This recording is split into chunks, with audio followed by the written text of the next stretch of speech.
നമസ്കാരം, ഞാൻ Rakesh M G. പഴയ മോഡൽ ഓൾട്ടോയുടെ കാര്യത്തിൽ നിങ്ങൾക്ക് സംശയമുണ്ടോ? അതായത് സർവീസിൽ നിങ്ങൾക്ക് സംശയമുണ്ടോ? ഈ വീഡിയോ ഫുള്ളായിട്ടൊന്ന് ജസ്റ്റ് കണ്ടു നോക്കാം.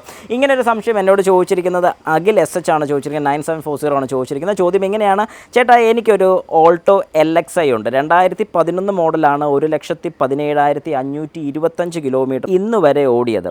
1 മന്ത് മുമ്പ് ഓയിൽ ചേഞ്ച് ആൻഡ് ഫിൽറ്റർ മാറി, അതുപോലെ ടയറും മാറി. കമ്പനി സർവീസ് ആദ്യത്തെ 2 ഇയേഴ്സിൽ ആണ് ചെയ്തിട്ടുള്ളൂ. അതിനുശേഷം കമ്പനി സർവീസ് ചെയ്തിട്ടില്ല. നല്ല കാര്യം.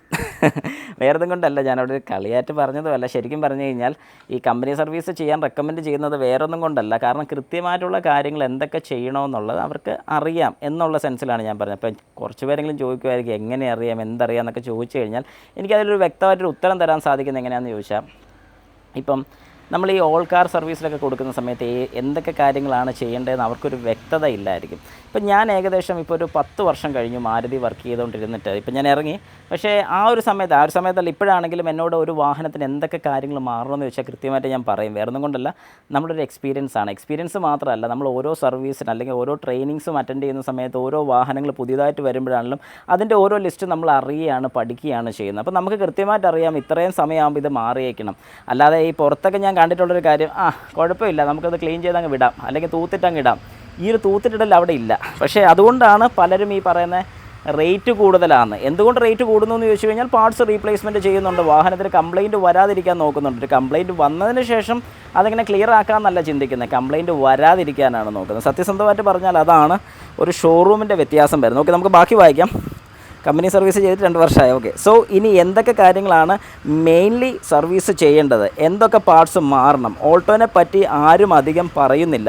ഡീറ്റെയിൽ ആയിട്ട് പറഞ്ഞു തന്ന് ഹെൽപ്പ് ചെയ്യാമോ? And also as per company information 17.46 kilometre ആണ് കിട്ടേണ്ട മൈലേജ്. ബട്ട് ഇപ്പം 14.4 ഒക്കെ ഉള്ളൂ. And also AC cooling effect പണ്ടത്തെ പോലെ ഇല്ല. ശരി, ഓക്കെ. അപ്പം ഏകദേശം എന്തൊക്കെ കാര്യങ്ങളൊക്കെ ചെയ്തിട്ടുണ്ടെന്നുള്ളത് നിങ്ങളൊന്ന് ശ്രദ്ധിച്ചേക്കുക. കാരണം എന്താണെന്ന് പറഞ്ഞാൽ, ഓൾട്ടോയ്ക്ക് ഓരോ 40,000 കിലോമീറ്റർ അല്ലെങ്കിൽ 4 വർഷം കൂടുമ്പോഴത്തേക്കും നമുക്ക് മാറേണ്ട മേജർ കാര്യങ്ങളൊക്കെ ഒന്ന് പറഞ്ഞു തന്നേക്കാം. എൻജിൻ ഓയിൽ, ഓയിലിൻ്റെ ഫിൽറ്റർ ഇപ്പം മാറിയെന്ന് പറഞ്ഞ കാര്യം, coolant, engine coolant, brake fluid, spark plug, air filter, fuel filter, ഇത്രയും കാര്യം. ഫ്യൂൽ ഫിൽറ്റർ, പെട്രോൾ ഫിൽറ്ററാണ് ഞാൻ ഉദ്ദേശിച്ചത്. 40. 60 വരുന്ന സമയത്ത് വാട്ടർ പമ്പിൻ്റെ ബെൽറ്റ് അല്ലെങ്കിൽ ഓൾട്ടർനേറ്റർ ബെൽറ്റ് മാറണം. ഇത് 10 വർഷം ആകുമ്പോഴത്തേക്കും, 10th ഇയർ, 10 വർഷം അല്ലെങ്കിൽ 1,00,000 കിലോമീറ്റർ ആകുമ്പോൾ ടൈമിങ്ങിൻ്റെ ബെൽറ്റ് മാറണം. കാരണം ഇതിൻ്റെ ബെൽറ്റാണ് വരുന്നത്, പൊട്ടിപ്പോകാനുള്ള ചാൻസസ് ഉണ്ട്.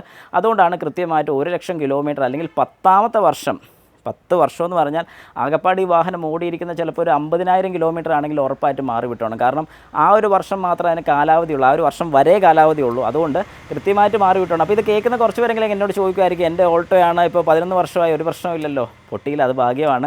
പൊട്ടണമെന്നല്ലല്ലോ നമ്മൾ പ്രതീക്ഷിക്കുന്നത്. പക്ഷേ പൊട്ടാതിരിക്കാനും അല്ലെങ്കിൽ എവിടെയെങ്കിലും ഒരു ലോങ് ഡ്രൈവൊക്കെ പോകുന്ന സമയത്ത് വേറെ ബുദ്ധിമുട്ടുകൾ വരാതിരിക്കാൻ വേണ്ടിയിട്ടാണ് ഇത് നേരത്തെ പറയുന്നതിൻ്റെ കാര്യം. ഇത്രയും കാര്യങ്ങൾ കൃത്യമായിട്ട് ചെയ്തോണം. അതുകൊണ്ട് ഈ പറഞ്ഞ കാര്യങ്ങൾ മാത്രം നിങ്ങൾ നോക്കുക. അതായത് ഈ പറഞ്ഞ 1,00,000 കഴിഞ്ഞുകൊണ്ട് ടൈമിംഗ് ബെൽറ്റ് മാറി വിടുക, എഞ്ചിൻ ഓയിലും ഫിൽറ്റർ മാറി എന്ന് പറഞ്ഞ സ്ഥിതിക്ക് കൂളൻ്റ്, ബ്രേക്ക് ഫ്ലൂയിഡ്, വാട്ടർ പമ്പിൻ്റെ ബെൽറ്റ് മാറിക്കോളൂ, സ്പാർക്ക് പ്ലഗ് മാറുക, എയർ ഫിൽറ്റർ മാറുക, ഫ്യൂൽ ഫിൽറ്റർ മാറുക. ഇത്തരം കാര്യങ്ങൾ മാറുമ്പോഴത്തേക്കും വാഹനത്തിൻ്റെ ഒരുവിധം പ്രശ്നങ്ങൾ തീരുന്നതായിരിക്കും. ACയുടെ കൂളിംഗ് കോയിലിന് എന്തെങ്കിലും അടവോ കാര്യങ്ങളൊക്കെ കാണും. ഇത്രയും വർഷത്തെ പൊടിയും കാര്യങ്ങളൊക്കെ ഇരിപ്പുണ്ടായിരിക്കും. കാരണം ACയുടെ ക്ലീനിങ് ഒക്കെ നമുക്ക് ഇൻ്റർവെൽസ് ചെയ്യേണ്ടതാണ്. പക്ഷേ ഒന്നും ചെയ്തിട്ടില്ലാത്ത സ്ഥിതിക്ക് അതും കൃത്യമായിട്ട് ചെയ്ത് പോവുകയാണെങ്കിൽ ഒരു കുഴപ്പം നമ്മുടെ വാഹനത്തിന് വരുന്നതായിരിക്കില്ല. അതുകൊണ്ട് ഇന്നെങ്കിലും അല്ലെങ്കിൽ ഇനിയെങ്കിലും നിങ്ങളത് കൊണ്ട് കാണിച്ച് ക്ലിയർ ചെയ്യേണ്ടത് അത്യാവശ്യമാണ്.